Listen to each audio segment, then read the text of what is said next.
Hi folks, welcome back to my channel. This is my second video of Magic Pocket or MP of Dropbox. As I've explained in my first video, I just went through the blog of Dropbox, but this is a little bit more detailed or a little bit more high level than the blog to try to explain about what they're trying to do as part of Magic Pocket or their immutable storage system. So this is a high-level diagram of Dropbox that you can see in blocking. So what this diagram basically says is the clients would want to upload the files or data or content using the block service, which stores the data in their cloud storage. The metadata server manages manages the metadata of the file. That means the file name, attributes, and all that information. And the synchronization server over here, which manages the updates. So if there's a file that's been updated, you need that updates to be informed to the client. So that's the synchronization server that is going to be there. I don't want to get into details about grokking because you can go read the architecture in grokking and how the author has designed how the author has explained how to design Dropbox.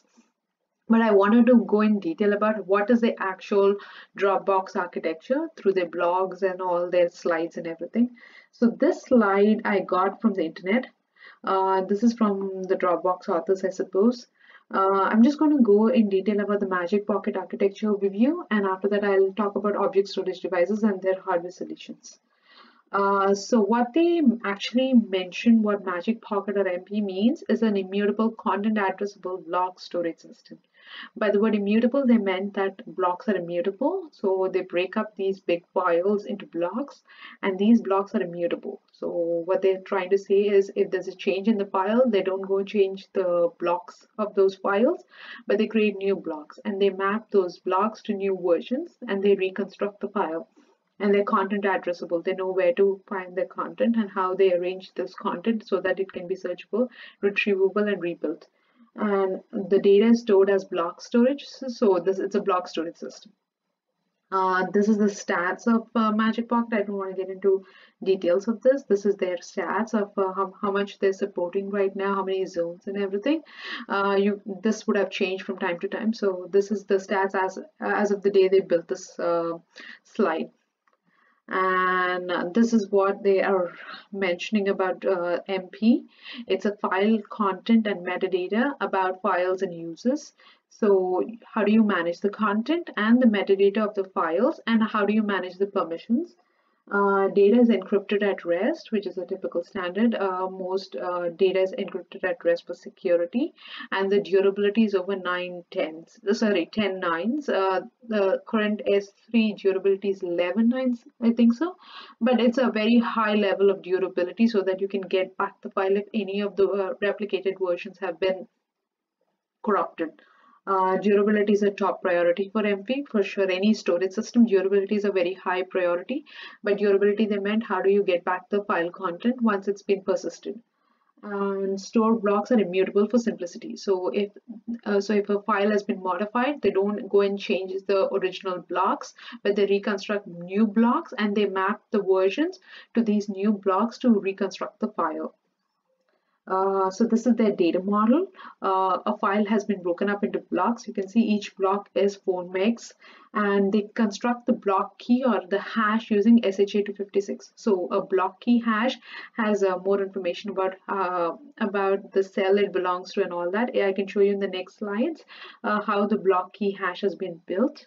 The keys are stored in a sharded MySQL database. They use a sharded MySQL database to manage their block index. So that's what they mentioned. And MP stores compressed and encrypted blocks, compressed to increase storage and encrypted for security purposes. So again, blocks are aggregated into 1 GB logical buckets. A 4 meg is very, very hard to manage in a huge petabyte cluster. So what they've done is they've aggregated these blocks into logical buckets, and these are replicated across multiple machines. And the replicated buckets are grouped in volumes. So these replicated buckets are grouped in volumes. So a bucket goes into a volume. So it's pretty much a block which is part of a big bucket, and these buckets go into volumes. And only a few number of volumes are open for writes. So they don't open a bunch of volumes for write because they wanted to increase the speed of writing. that actually improves the efficiency of writing quickly, and volumes are then erasure coded for efficiency. This is a data protection mechanism wherein if you have erasure codes, you can actually reconstruct the block if it's been corrupted. So that's a data protection strategy or a mechanism which is used a lot more now. So instead of rated systems, now they use erasure codes.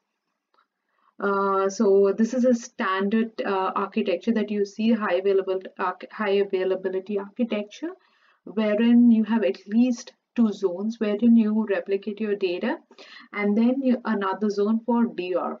And most of the replication happens async. Nobody does synchronous replication because it's more about scalability, and it's also about speed of writing and getting back the response to the user. So it's mostly async replication, and as mentioned here, zones are independent of each other, and they also have a third zone for DR.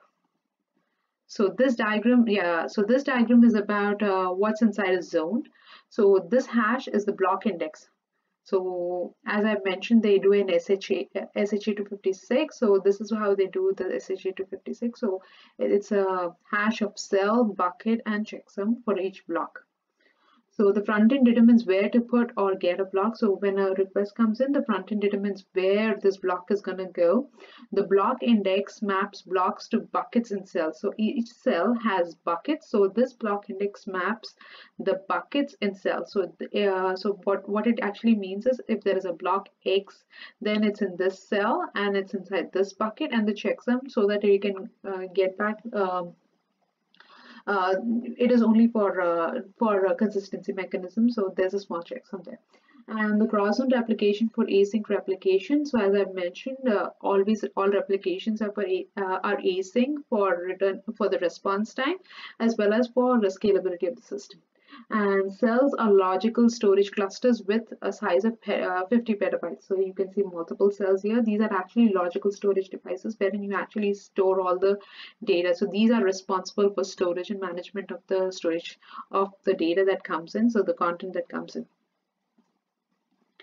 And if you look deep into the cell, a cell has, as it's mentioned, a cell has volumes, and volumes have buckets. So in which bucket does this, in which bucket, sorry, in which volume did this bucket go in? So that's the mapping here. I have blocks which go into buckets, and these buckets go into volumes. So I have a block to bucket mapping inside my block index, and inside the bucket to volume over here.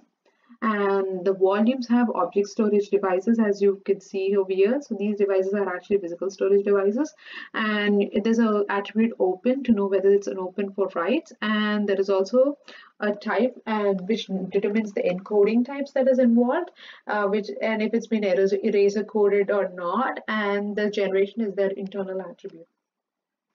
So what this basically says is OSDs store blocks of data. So these devices store blocks of data.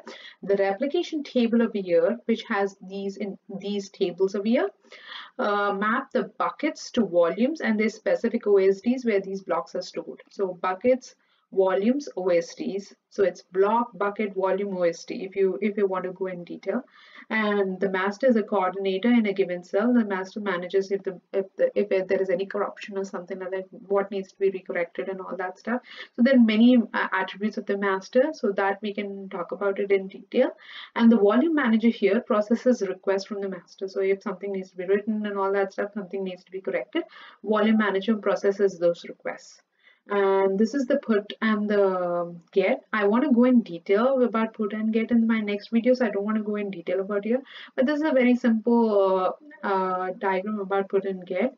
Put, if you want to put an attribute, if you want to put a file or a block or something like that, what it basically does is it checks if the block exists, because the blocks are immutable. It makes sure that the blocks that block doesn't exist. If it doesn't exist, then there is a lookup of the volume, which volumes are available for write, and then there is a write that happens, and then once the write is completed, then it's mapped in the block index, and the response is given back to the user. So this is a very simple diagram. I will go into detail about how the communication happens, but this is a high level about how puts and gets happen inside Magic Pocket, and this is about object storage devices. I'll go in detail about how this is done. They don't have a lot of SSDs inside MP. They have few SSDs which they use for quick responses, and the rest of the stuff they use normal disks. And I don't know how many people are aware SSDs are very expensive. We use that often inside ESB elastic block EBSs of Amazon. However, they are not that cheap because Amazon rates are per hour. You don't realize how expensive they can get. So this is a very short introduction about object storage devices and disks, which I'm going to talk about in the next videos. Thank you so much.